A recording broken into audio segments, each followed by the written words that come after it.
Hello all, welcome back to Shaving with Peg Leg. And today's the day I finally do give you guys a little story of the early popes.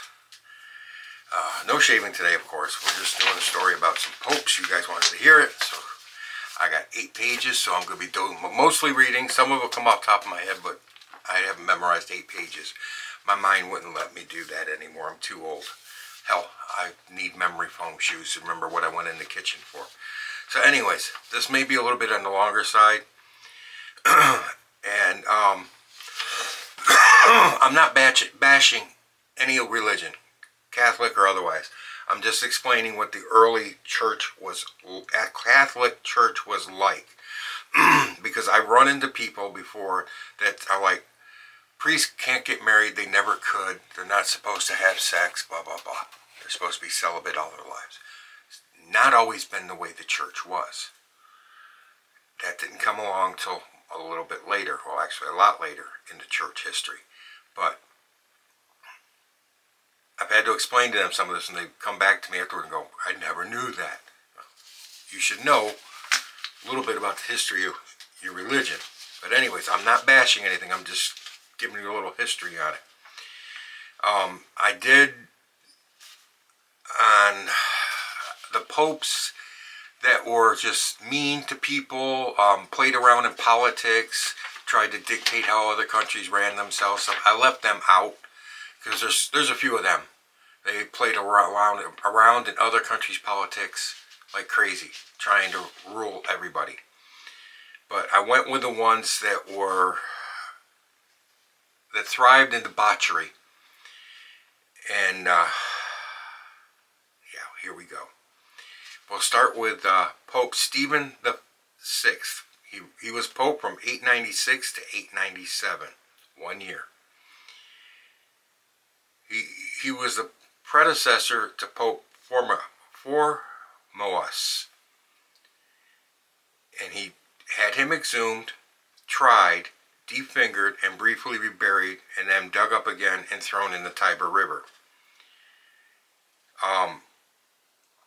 He accused him of perjury, of having ascended to the papacy illegally, and illegally presiding over more than one diocese at the same time. At the end of the trial, he was pronounced guilty, and his papacy was retroactively declared null.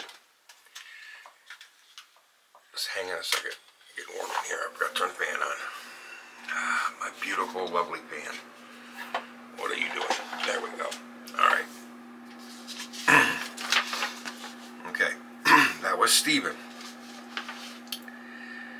One of the ones that had worst case things going on. Pope John the 12th. From 955 to 964. 9 years. Who gave land, papal land, to his mistress, murdered several people, and was killed by a man who caught him in bed with his wife. He was very much into women. He liked to play around.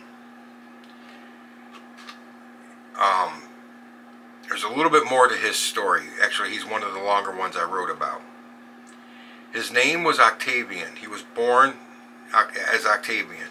He was a bishop of Rome and ruler of the Papal States from 16 December 955 to his death in 964. John had angered many Roman nobles, and they started to form against him. So John ran and appealed to King Otto I of Germany for help to fight the nobles. Otto agreed, and John, being the Pope, made him an emperor for it. Emperor of, what do they call it? The Roman Empire. No, not the Empire,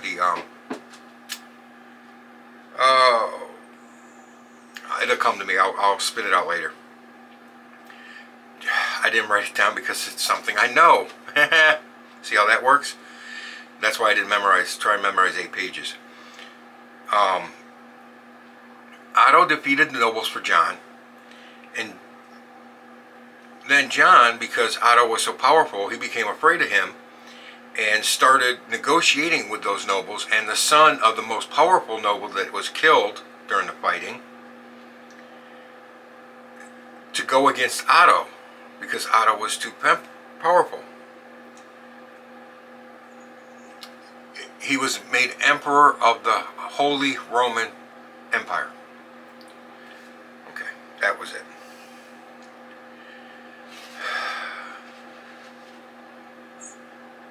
Then, during the fighting, Otto's men captured John's... Oh, wait, before that. Before the fighting. Otto's men captured John's ambassadors to the new allies that John was trying to get. And they told Otto everything what was going on. And upon hearing this, Otto marched back into Rome and besieged it.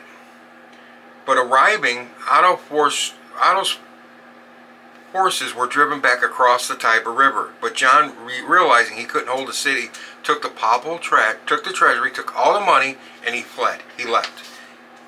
Being a big coward that he was. And he was. Then Otto called a council which demanded that John present himself and defend himself against a number of charges. John responded by threatening to excommunicate anyone who attempted to depose him. Otto didn't care. He called the council, they deposed John, and they installed Leo VIII to replace John as Pope. Then Otto left Rome, went back to Germany. John learned of this and returned to Rome ahead of a bunch of friends and servants and allies. And when he returned to Rome, good old Leo VIII, he fled to hide back under Otto's cape. In February of 964,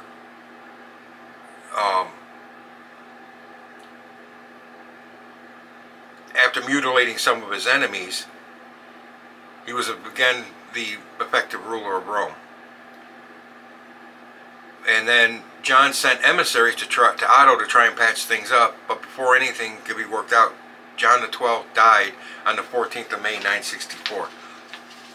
Some of these guys played a lot of politics. The papacy in the very early days was not so much about doing right for the religion as how much power you could accumulate in the early days. Move on to Pope Benedict IX. This is a fun guy.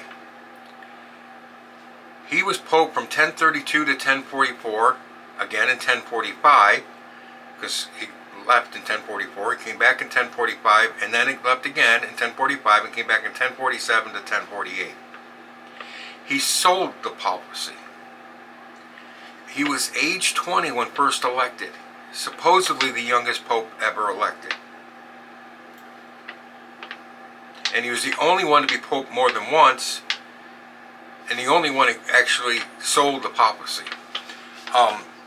Back in the early days, if you ever look, a lot of these popes resigned. They didn't keep the post until death like they do now. They resigned. And they let somebody else come in because they wanted to enjoy their final years in peace.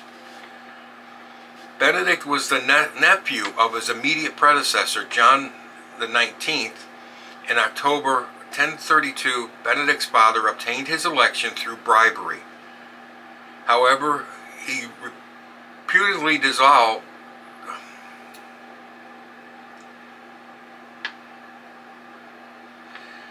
Let me start that over. However, his reputedly dissolute activities provoked a revolt on the part of the Romans.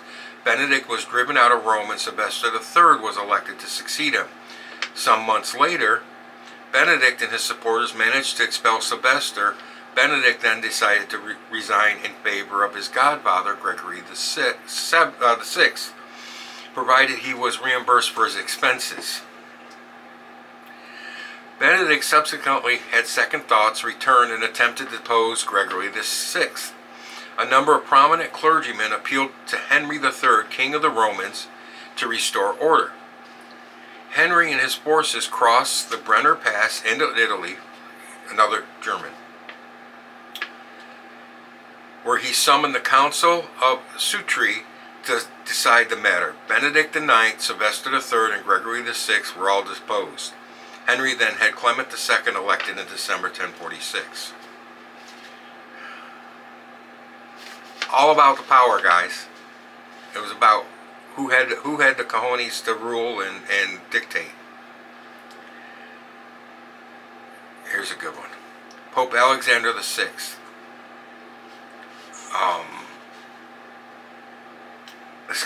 This guy, he's a Borgia. There's a Netflix series about the Borgias. Okay, it's a good series. I've seen it. He's in it. He was Pope from 1492 to 1503. Again, 11 years. He was guilty of nepotism and whose unattended corpse, when he died, swelled until it could barely fit in a coffin. He had 4 sons by his mistress as a cardinal. Not everybody had children as a pope, but they had children before they became pope. He befriended and bribed other cardinals for positions in their court if he helped them get elected, because he didn't have the power or the strength yet in numbers to get elected pope. So he would bribe people he knew were going to be elected pope to get a position in their cabinet, in their staff. And then he would help them with his supporters to get elected. Once he did see a chance for his election, he bought off one of the other 3 cardinals in the running for the papacy and his support for 4 mules loads of silver. So he bought his papacy with 4 mule loads of silver. Because there's 3 guys running, one of them was, and he bought him off, got him out of the way with 4 loads of silver from mule, or 4 mule loads of silver. Yeah, excuse me. Words are hard. Once he was elected, he gave out archbishop positions to his sons in wealthy areas of Europe, much to the displeasure of the cardinal and the king of France. The king of France had supported and backed financially the other cardinal, the 3rd one, he had beat to become pope, who was also a Frenchman. It's a great story. It's covered in quite a bit in the Borgia series on Netflix. If you like historical series, that's a good one to watch. So is the Tudors and Medici, who the next pope is a Medici, Pope Leo X. He was pope from 1513 to 1521. He spent money like it grew on trees. Like he could just reach in his pocket and pull money out if his pocket was empty. That's how he spent money. He just pulled it out of his ass. He just spent it. He spent 1/7 of his predecessor's reserves on a single ceremony. One ceremony. He spent 1/7 of what was then the papal treasury. He also spent papal treasury on art and parties for his own amusement, and he almost bankrupted the church. Because he came from a rich family, and once he got into the church and saw how much money it had, he was like, oh, I can do everything I wanted to do that I couldn't do with my family. I would have bankrupted my family, but it's a church. There's always money coming in, so let's bankrupt them. And he was crazy with spending. He was also a closet homosexual. But it was known that he was. And in 1531, Leo had voted a measure brought forth by Martin Luther that cardinals should restrict the number of boys they kept for their pleasure. Otherwise, it would be spread throughout the world how openly and shamelessly the Pope and his cardinals in Rome practiced sodomy. Martin Luther brought that up. Martin Luther's whole movement against the Catholic Church was not to take the church down. It was to reform it, to take it back to what it should be. It was to make it about religion. And these guys were all using it for power and money and to practice their depraved ways. And he didn't want that. He wanted the church to go back to the way it was supposed to be. A pious, loving-based church for the people. That's what Martin Luther wanted. So he brought up a measure that I just read. But then Pope Leo X died suddenly of pneumonia at the age of 45. All right, this Leo becomes Pope later. All right, I just said about Leo. We're going to another Pope. On the 1st of December in 1521, his death came just 10 months after he was after he had excommunicated Martin Luther, this seminal figure in the Protestant Reformation, who was accused of 41 errors in his teachings. So Martin Luther went against the church to try and bring them back to being the church, and he was excommunicated for it, and they wanted to put him on trial. Okay, those are just some of the crazy crap that went on with the popes. They bought their way in, debauchery, spending money like that's just some of. This is a list of popes who were married. Now they weren't married as popes, all of them, but they were married before they became popes. Saint Peter, he was pope from 30 to 33, and from 64 to 68. Okay, well he was pope twice. The other guy was pope 3 times. Felix III from 483 to 492, but he was widowed before his election as pope. Widowed, not whittled. Widowed. Hormisdas, 514 to 523, widowed before election as pope. Adrian II from 867 to 872, married to Stephania before he took holy orders. She was still living when he was elected pope and resided with him in the Lateran Palace. He also had a daughter before he became pope. Yeah. John the 17th in 1003. He had 3 sons. Clement IV from 1265 to 1268, married before taking holy orders. So he still had a wife when he was pope. Horenus the fourth from 1285 to 1287, widowed before entering the clergy. His wife dying was part of the reason he entered the clergy. Now, popes that had children, Pius, which is odd, Pius, we know what Pius means, the second, from 1458 to 1464, he was not married, but he had 2 children by 2 women. The first one died in infancy, the second at 14 months old, but he still had kids before he was pope. Innocent VIII from 1484 to 1492, not married, married his son and his daughter off for political and financial gain to help him become pope. Clement VII, he was not married. He was pope from 1523 to 1534. He was not married and had a son from a slave. Let's see. Priests, bishops, cardinals, popes had slaves.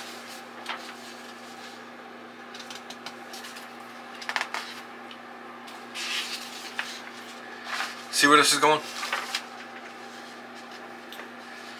These guys fathered illegal children after receiving their holy orders.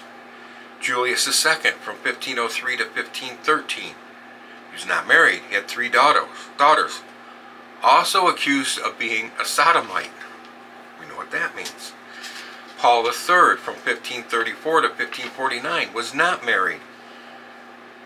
Had Silvia Ruffinini as his mistress, 3 sons, 1 daughter from her.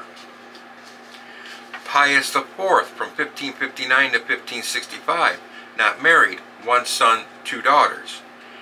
Gregory XIII, 1572 to 1585, not married, had an affair with Maddalena Fulcini and had 1 son from her. Leo XII from 1823 to 1829, not married. As a young prelate, he became under suspicion of having liaison with the wife of a Swiss soldier, and as nuncio in Germany, allegedly fathered 3 illegitimate children. Nothing was ever proven. It was all alleged. We take that one with a grain of salt. Popes who allegedly were sexually active during their pontificate, when they were pope. Sergius III, 904 to 911, accused of being the illegitimate father of Pope John XI by Marozia, the 15-year-old daughter of Theodora and Cephalek I, Count of Tusculum. He was not married, but had a son with a 15-year-old girl. John X, not married, had a romantic affairs with both, remember, you heard these names, Theodora and Cephalek. John X had romantic affairs with both Theodora and her daughter, Marozia. Marozia was the one that fathered the daughter from Sergius III. So she was doing popes.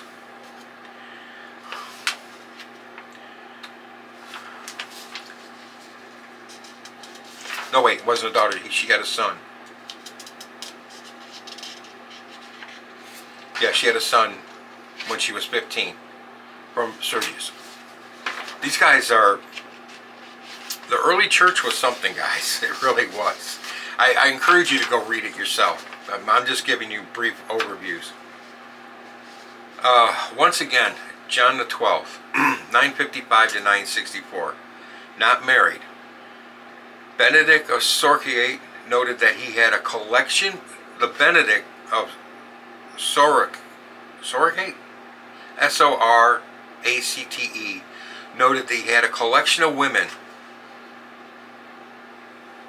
According to Liutprand of Cremona, they testified about his adultery, which they did not see with their own eyes, but nonetheless knew with certainty he had fornicated with the widow of Rainier, with Stephanana, his father's concubine, with the widow Anna, and with his own niece, and he made the sacred palace into a whorehouse. So, John the 12th was kind of discreet, but not discreet enough for everybody to figure out that he banged his own niece.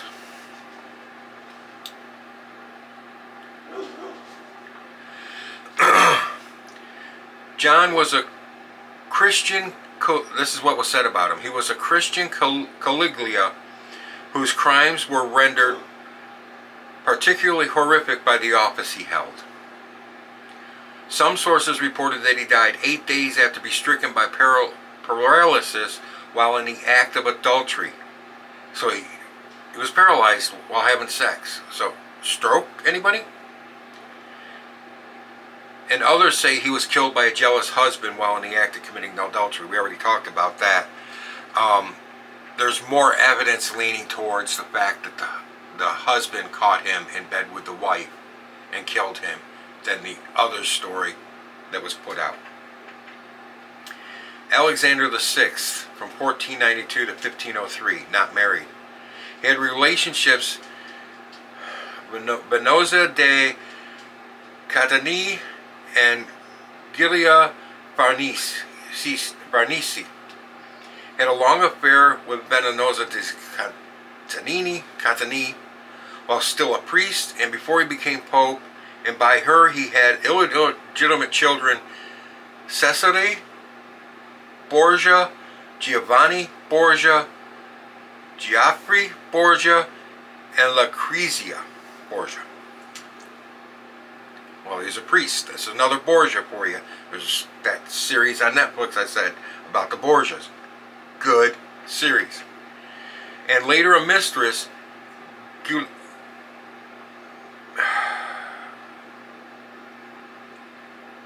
okay. After Benenosa Catani, he went with Giulia Farnese, who was the sister of Alessandro Farnese, giving birth to a daughter, Laura, while Alexander was in his 60s reigning as Pope. There's more. I don't have it in here because it was not pertinent to what I was talking about. But Alessandro Farnese was kind of a big deal back then. So he was playing around with with that sister, and yeah. All right, these are popes that had relations with men. Pope II from 1464 to 1471. It is thought he died of indigestion arising from eating a melon, though his opponents allege he died while being sodomized by a page. Sextus IV from 1471, who succeeded Paul II, to 1484. Sixtus was a lover of boys and sodomites, awarding benefices and he's made people benedicts and bishops in return for sexual favors, and nominating a number of young men that he fancied as cardinals, some of whom were celebrated for their good looks. There's nothing on Leo X except for that he liked men, and he was Pope from 1513 to 1521, excuse me. I told you there's a lot here, guys. These guys are crazy. Julius III from 1550 to 1555. He wasn't married. Alleged affair with a noble cardinal. Accusation, a cardinal who was a nobleman. He had relations with him. Accusations of his homosexuality spread across Europe during his reign due to his favoritism shown to Innocenzo Coici del Monte, who rose from beggar to cardinal under Julius's patronage. So what do you think? He went from a beggar, nothing, homeless type person living in the street, to becoming a cardinal. Was he playing hide the sausage or not? You let me know. Benedict IX, like both men and women. He was 1032 to 1044, and 1045 and 1047 to 1048. He was the one that was 3 times. The other guy did. Peter did twice. He was accused by the Bishop Benno of Piacenza of many vile adulteries. Pope Victor III referred to him in his 3rd book of Dialogues to his rapes and other unspeakable acts. And Benedict IX in 1045, when he was Pope for when he came back to be Pope again for 1 year in 1045, he resigned his office to get married. And then he came back again in 1047 to 1048. Alright. Canon 33.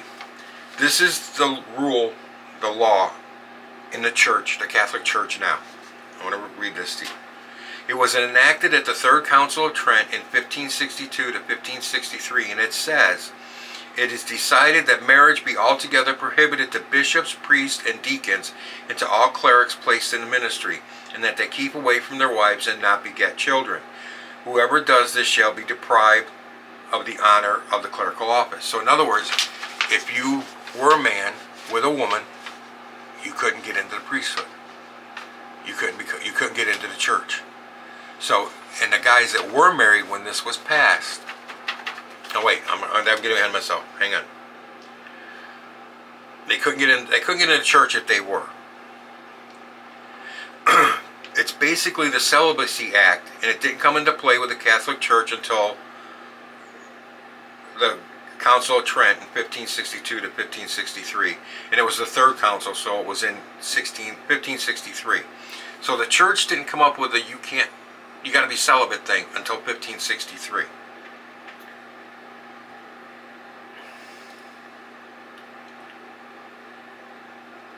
And the Council of Trent was in response to the Protestant Reformation, and the concerns Martin Luther had with the church and how it ignored and allowed some of the debauchery going on. Lutheranism was spreading fast, and the church knew it had to do something to stop the loss of funding. Everything's about money.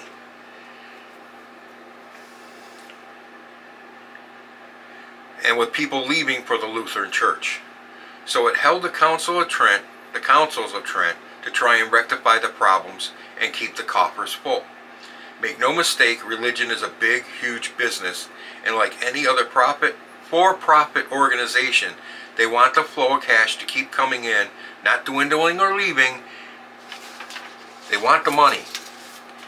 That's why the church reformed with Canon 33, because the Spanish Catholic Church in the 11th century had already enacted that canon. They didn't call it Canon 33, but that was a rule in the Catholic Church in Spain in the 11th century. And now these guys waited till the 16th century for the Roman Catholic Church to adopt it. But the Spanish Catholics had that if you were married and wanted to get into the church, you wanted to divorce your wife and get in the church, you had to perform a penance before doing so. But the Spanish were centuries ahead of the Roman Catholics in doing the gotta be celibate act. I hope you guys learned a little bit. I mean, I'm a horrible speaker. I know this, okay? I was trying to just give you a brief rundown. If you want to go read more, there's a lot out there. It's funny that the church survived some of these guys. It really is. Because if it happened today, I mean, we know about molestations from the priests of church. I mean, there's been lawsuits about that. We know it. And the church pays these people to shut up and go away. We know about this. Okay?